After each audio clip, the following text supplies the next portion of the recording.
Hey guys, welcome to Reddit Brew. Today, I have a trio of entitled people stories, all posted by the same OP, all in regards to her very delusional mother. So let's just jump into it, shall we?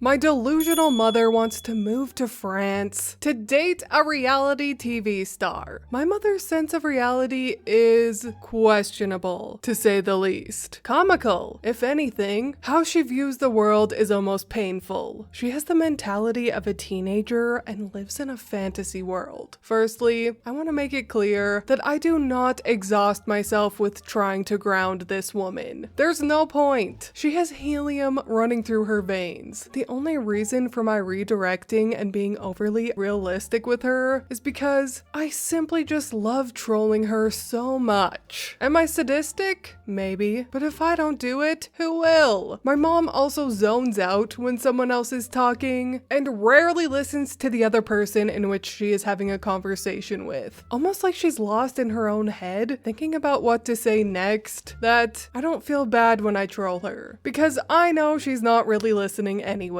Anyway, she has a new, strange agenda every week. This week, she was watching a show on BBC about a couple who runs a chateau in France. The couple has a cute, male friend who is renovating a chateau, and apparently his wife left him, so he needs a new partner / caretaker. My mom, with no doubt in her mind, says, I can be his new girlfriend. I can run the chateau with him. I'll book a ticket to France and stay at the chateau. Then we can hang out for the day and all of us can become friends. She was dead serious. She thinks it's that easy, that you can just book a flight to France, stay at a famous chateau with famous reality TV stars, and become friends with them. Possibly even date them. Like, no mom, that's how you get served with a restraining order. I should also mention that my mom never travels and has left the country twice in her entire life. So, as a recap, an amateur traveler who only speaks English wants to fly to France by herself to meet up with reality TV stars that are on a show that is likely wildly embellished. Yep, sounds like a perfectly reasonable plan to me. I told her that even if she did go, that specific chateau on TV is probably booked solid for months, so it would be highly unlikely that she could get a room there without a well-in-advanced reservation. Also, I don't think famous TV personalities will just meet up with random people who waltz in the door. She dismissed me like I was the one talking nonsense. After I said that though, she did come up with a backup plan. Her sister's husband's parents live in France. They can house her. Oh, and maybe they'll escort her around like a tour guide. I'm sure they would love it if she visited. You guys, my mother has met these people twice. They barely know her. She thinks just showing up on essentially a stranger's doorstep for free lodging and a tour de France is a reasonable request. I told her, Mom, you have met Uncle's parents twice. They're old. They probably don't even remember you. Also, people have boundaries. You can't just show up at someone's house and expect them to take care of you. Not everyone is thrilled to see you, and not everyone enjoys having company. Again, she was completely dismissive and couldn't possibly understand how my uncle's estranged parents she's met twice could be anything other than ecstatic to spend time with a relative from Canada. It's amazing, really. She genuinely thinks that that's how the world works, that anybody and everybody will accommodate you at the drop of a hat just because you want them to.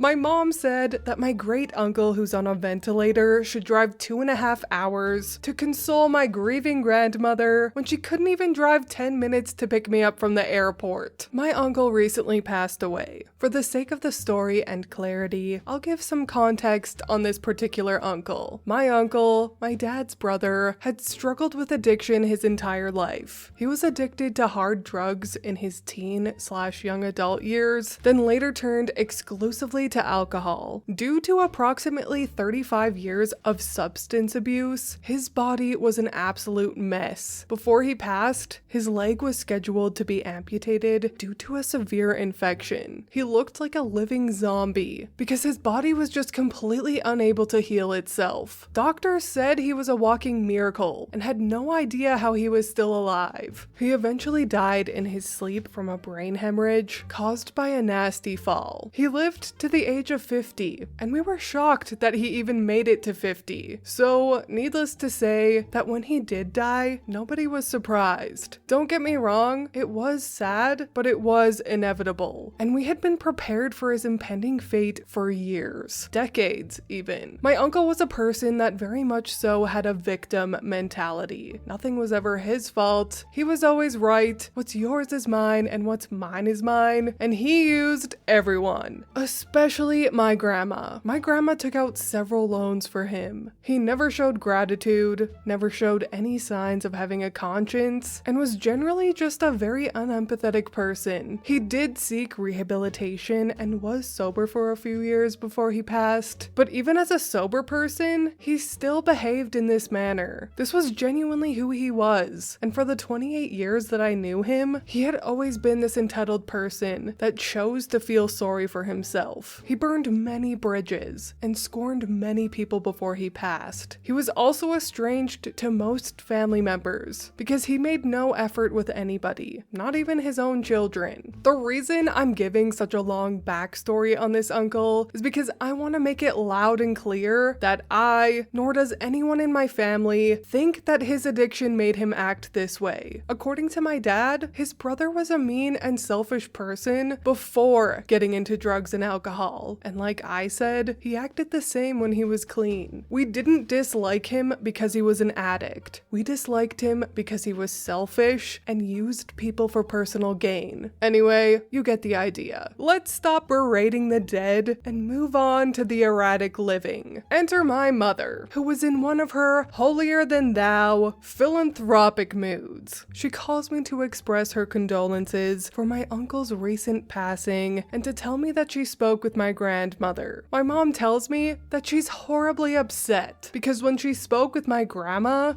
told her that she was planning on visiting her brother in the next town over to take her mind off of things, but she was unfortunately just too busy dealing with the residuals of her son's death to do so. My mom was pissed because why would grandma's brother not drop everything and tend to his sister in her time of need? When family needs you, you help them. No exceptions. Now, I'm usually a very level-headed, placid person, but for some reason, this line from her really struck a nerve. I think it was because not 1 month earlier, I had asked her, well in advance, if she could pick my husband and I up from the airport. She said yes, then bailed last minute. She left us deserted at the airport because she didn't want to leave the house. Thankfully, alongside the "I'm not picking you up from the airport anymore" text I received when I landed was a text from my sister that said, "Let me know if mom bails and we can pick you up." Because my mom does this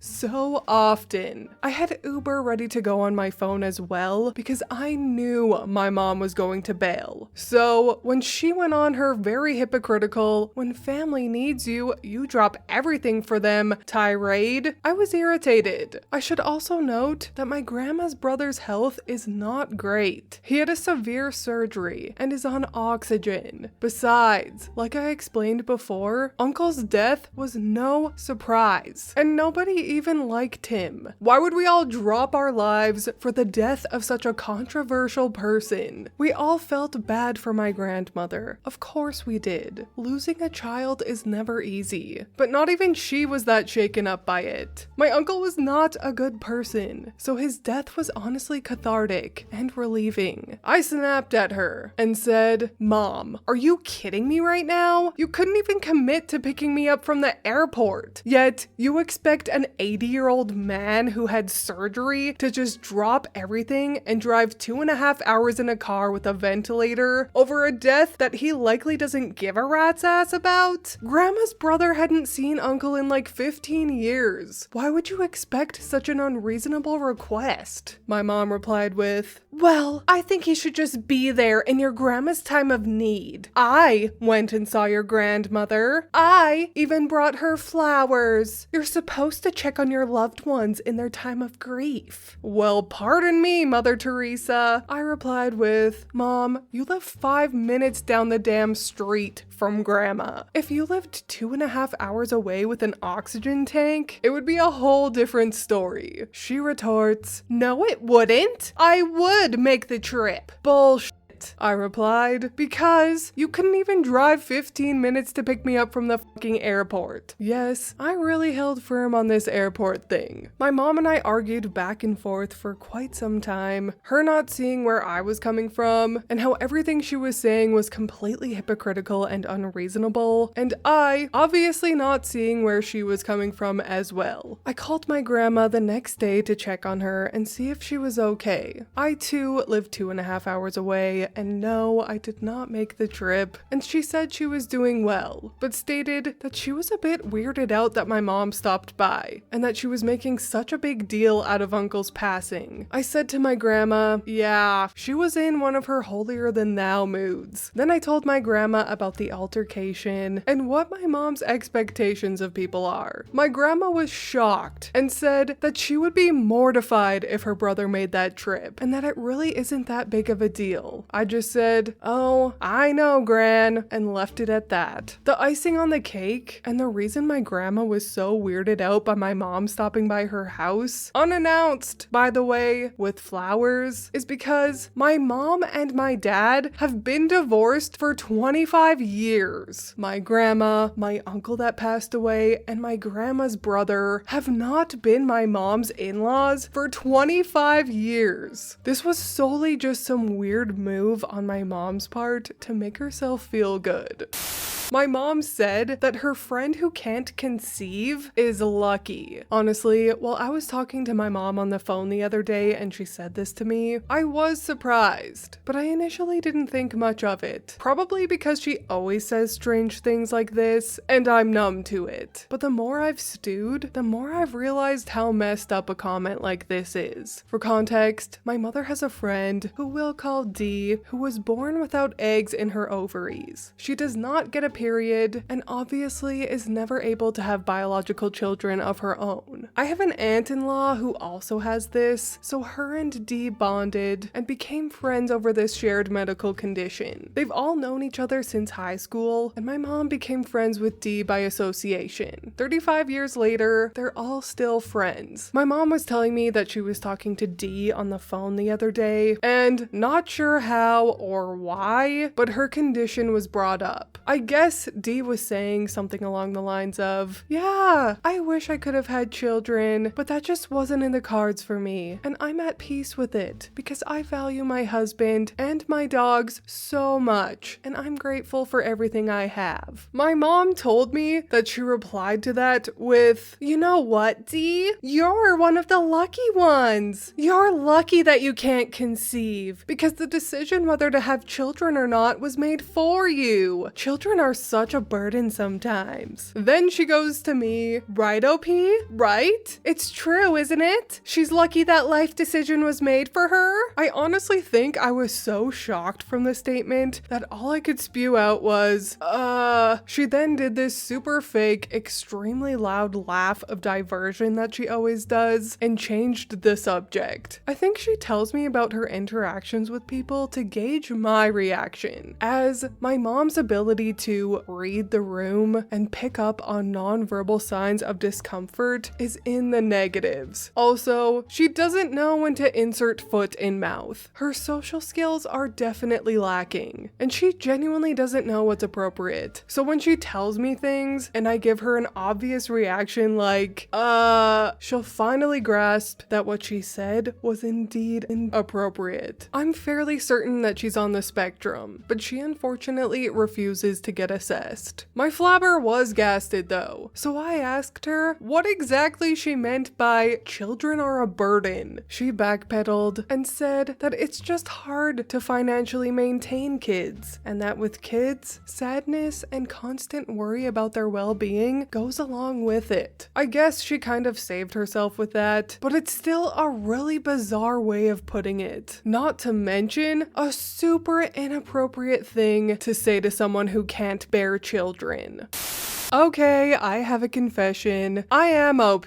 These are my stories, and this is my mom. I was going to keep these anonymous because I'm always worried that I'm making bad judgment calls, or that my judgment is clouded, or that I'm being too harsh or not harsh enough, and I don't want you guys to hate me, especially because I'm always preaching no contact. But this is how we grow and learn, by getting others' opinions, right? Like I said in the one story, I am almost positive that my mom has an underlying condition. I'm not here to make a backdoor diagnosis or be insensitive to people who do have conditions, so this of course is only speculation and I genuinely don't know, but my whole life I have always thought that my mother had either bipolar disorder or ADHD, which she might. But countless people, even some of you guys in the comments when I've talked about her before, that it seems like my mother might have Asperger's. And when I did some research, my mom does display a lot of symptoms of Asperger's. But unfortunately, I have brought it to my mom's attention many times that I believe that she has something, and to go get assessed by her doctor and a therapist. But she refuses. She comes from a family who, don't worry, I am no contact with, where image is very important. Rug sweeping is normalized, and being anything other than quote-unquote normal is the worst thing imaginable, which is sad because I think my mom would greatly benefit from some help and or medication. Also, I do want to make it clear that I do not exhaust myself with her. My mental well-being in regards to her is good, and I am low contact with her. It's just hard to pull away completely simply because I do think there's something else going on in her brain, and she does get really sad and lonely. But maybe I'm just used to her erratic behavior, and maybe I'm just making excuses. What do you guys think? I always want to be held accountable, so I'm open to any advice you may have for me. But that is all from me today. I hope you enjoyed my crazy mother trio. If you did, please leave a like and subscribe. I truly appreciate when you do, and I will see you in the next Reddit story. Bye!